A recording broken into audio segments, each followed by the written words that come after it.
అప్పుల బాధలు వెంటాడుతున్నాయా? అయితే 6JVR వారి జాతిరత్నాలు ధరించండి.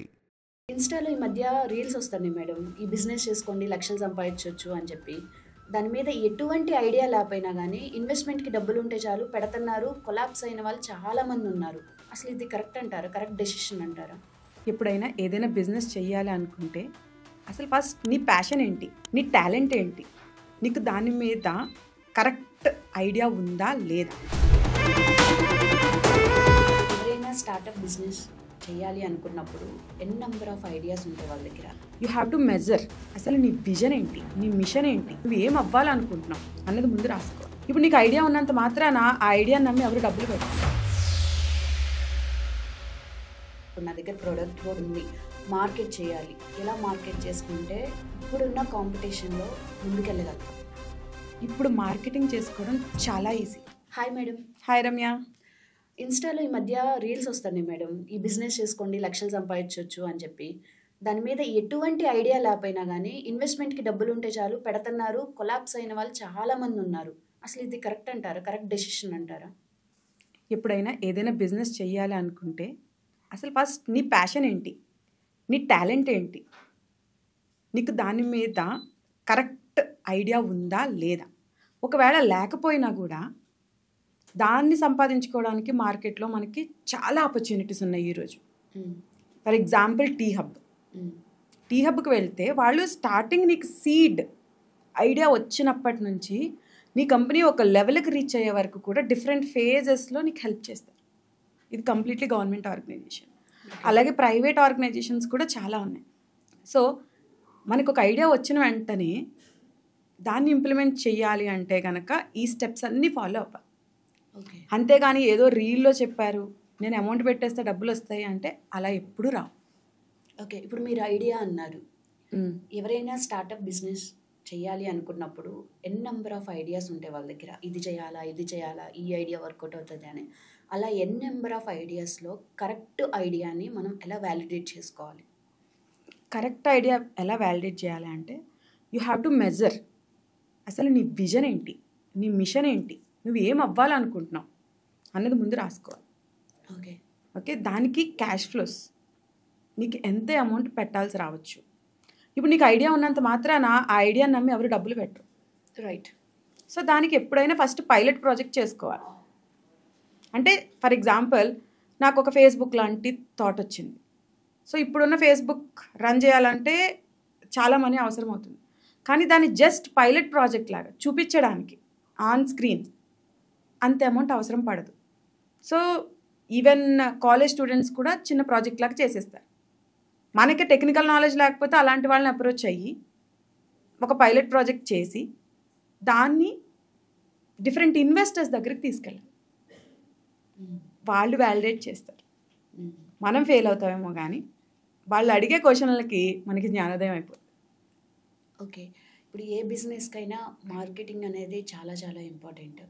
సరే, మీరు చెప్పినట్టు ఒక ఐడియాని నేను తీసుకున్నాను. నెక్స్ట్ మార్కెట్ చేయాలి. ఇప్పుడు నా దగ్గర ప్రోడక్ట్ కూడా ఉంది, మార్కెట్ చేయాలి. ఎలా మార్కెట్ చేసుకుంటే ఇప్పుడున్న కాంపిటీషన్లో ముందుకెళ్ళగలుగుతాం? ఒక రకంగా నువ్వు కంపేర్ చేస్తే మన తాత ముత్తాతలు మన తండ్రుల కంటే మనం లావిష్గా బతుకుతున్నాం. ఒప్పుకుంటే ఒప్పుకో. Yes, obviously. ఇంతకుముందు మా ముత్తాత వాళ్ళు ఎక్కడికైనా కాలినడకని వెళ్ళేవారు, మా తాతయ్య వాళ్ళు సైకిల్ మీద వెళ్ళేవారు, మా ఫాదర్ వాళ్ళు 2 వీలర్స్ వాడేవారు, బైక్స్. ఇప్పుడు మనం కారే వాడుతున్నాం. స్టాండర్డ్ పెరిగిందా తగ్గిందా? పెరిగింది. సంపాదన పెరిగిందా తగ్గిందా? పెరిగింది. ఓకే, సో మనకి టెక్నాలజీ కూడా అలాగే పెరిగింది. ఇప్పుడు మార్కెటింగ్ చేసుకోవడం చాలా ఈజీ. ఓకే. ఇదివరకు మౌత్ టు మౌత్, లేకపోతే పేపర్ యాడ్, లేకపోతే టీవీ యాడ్, చాలా కాస్ట్లీ అఫేర్ ఉంది. ఇప్పుడు అలా ఏం కాదు. ఒక రీల్ పోస్ట్ చేసామా, ఒక స్టేటస్ పెట్టామా, అందరికీ షేర్ చేసామా, అక్కడితో మార్కెటింగ్ అయిపోతుంది. కానీ ఆ ప్రొడక్ట్ ఎలాంటిది అన్న దాని మీద దాని సక్సెస్ డిపెండ్ అయి ఉంటుంది. రైట్.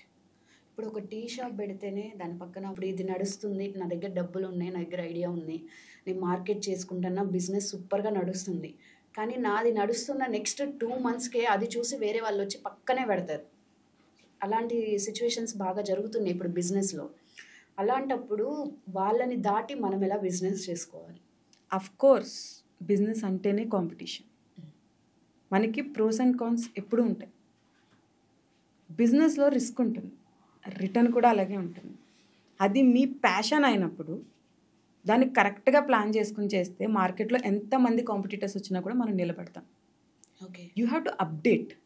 ఇప్పుడు అందరూ ఏ వచ్చింది జాబ్లు ఉండమని భయపడిపోతున్నారు. కానీ నీకు ఏ వస్తే, నీకు ఏని యూజ్ చేయడం వస్తే, ఇంకా డెవలప్ చేయడం వస్తే ఎక్కడ ఉంటావు నువ్వు? రైట్. అలా ఆలోచించాలి. అంతేగాని ఏదో జరిగిపోతుంది, ఉపద్రవం అయిపోతుంది, ఏమీ కాదు. ఏదైనా మన మంచికి. అక్కడ ఒక ఆపర్చునిటీ ఉంది, దాన్ని మనం క్యాచ్ చేయాలని ఆలోచించాలి. ఓకే. ఇప్పుడు ప్రోడక్ట్ ఉంది, మార్కెట్ చేస్తున్నారు. కొన్ని కంపెనీస్ ఓకే మేడం, కానీ కొన్ని కంపెనీస్ చూసుకుంటే నష్టాల్లో ఉన్న నడిపిస్తారు. కానీ వాళ్ళు వాలిడేషన్ చూసుకుంటే 1000s ఇయ్యారు, 100s ఇయ్యారు అని చెప్తుంటారు. అసలు ఎలా వస్తాయి డబ్బులు? సో ఇప్పుడు ఇక్కడ ఫండ్ రైజింగ్ 2 టైప్స్ ఉంటుందమ్మ. ప్రైవేట్ పార్టీస్ అంటే నాలాంటి వాళ్ళు ప్రైవేట్గా మనకి తెలిసిన వాళ్ళ కంపెనీలో ఇన్వెస్ట్ చేయడం. ఓకే. ఇంకొకటి public funding, shares listing. Share market అంటే అదే. మన కంపెనీలోకి బయట వాళ్ళని రాణిస్తున్నాం. ఓకే. షేర్స్ రూపంలో వాళ్ళ దగ్గర నుంచి డబ్బులు తీసుకుంటున్నాం. ఓకే. ప్రైవేట్గా ఇస్తే వీఆర్ ఆన్సరబుల్. పబ్లిక్ అనేసరికి మార్కెట్ ప్రకారం నడుస్తూ ఉంటుంది. మార్కెట్ పెరిగితే పెరుగుతుంది, తగ్గితే తగ్గుతుంది. కానీ వీళ్ళు ఎప్పుడే అమౌంట్ రిటర్న్ ఇవ్వరు. రైట్. ఓకే. దాని వాల్యుయేషన్ ఎలా డిసైడ్ చేస్తారు? ఒక కంపెనీ షేర్ వాల్యూ జనరల్గా 10 రూపీస్ ఉంటే మార్కెట్లో 100 రూపీస్ 200 రూపీస్ ట్రేడ్ అవుతూ ఉంటుంది. ఏ బేస్ మీద అంటే యాక్చువల్లీ ఇక్కడ 2 కాన్సెప్ట్స్ ఉంటాయి. ఒకటి బుక్ వాల్యూ. బుక్ వాల్యూ అంటే నీ బుక్స్ ఏం చెప్తున్నాయి. నువ్వు అన్నావు నా బుక్స్ నష్టం చెప్తుంది, కానీ మార్కెట్లో ఎక్కువ రేట్కి వెళ్తుంది, ఎలాగా అంటే ఇక్కడ మనము ఇన్కమ్ మెథడ్ అని ఒకటి యూజ్ చేస్తాం. ఇప్పుడు లాసెస్ రావచ్చు, కానీ ఫ్యూచర్లో ఈ ప్రోడక్ట్ గ్యారంటీగా సక్సెస్ అవుతుంది, ఇన్కమ్ బాగా పెరుగుతుంది. Particularly tech based or pharma based. So వీటికి ఏంటంటే ఒకసారి ప్రోడక్ట్ సక్సెస్ అయ్యింది అంటే కనుక ఇక ఫిక్స్డ్ ఎక్స్పెన్సెస్ తప్ప వేరియబుల్ పెద్దగా ఏముండదు. ఓకే. ప్రాఫిట్స్ అలా పెరుగుతాయి. ప్రాఫిట్స్ ఎప్పుడైతే పెరుగుతాయో దాన్ని తీసుకునేది ఎవరు? Owners, nothing but share holders. Right. So ఇప్పుడు నష్టాల్లో ఉన్నా కూడా ఫ్యూచర్లో వచ్చే ప్రాఫిట్ కోసం ఇప్పుడు ఎక్కువ పెట్టుకుంటారు. రైట్. Thank you madam. చూసారు కదా, ఎక్కడ పడితే అక్కడ వచ్చిన రీల్స్ని చూసి ఇన్వెస్ట్మెంట్ చేసి నష్టపోయే కన్నా కరెక్ట్ ఐడియాని, కరెక్ట్ ప్రోడక్ట్ని చూస్ చేసుకొని ఎవరైనా తెలిసిన కొంచెం ప్రొఫెషనల్స్ దగ్గర మంచి మంచి ఐడియాస్ తీసుకొని బిజినెస్ స్టార్ట్ చేస్తే సక్సెస్ అవుతారు. లేకపోతే రాంగ్ డెసిషన్స్ వల్ల చాలామంది కొలాప్స్ అయిన వాళ్ళు ఉన్నారు. మీకు కూడా ఫైనాన్షియల్గా ఎనీ ఐడియాస్ కావాలన్నా కానీ కింద కామెంట్ చేయండి. Please like, share, subscribe this channel.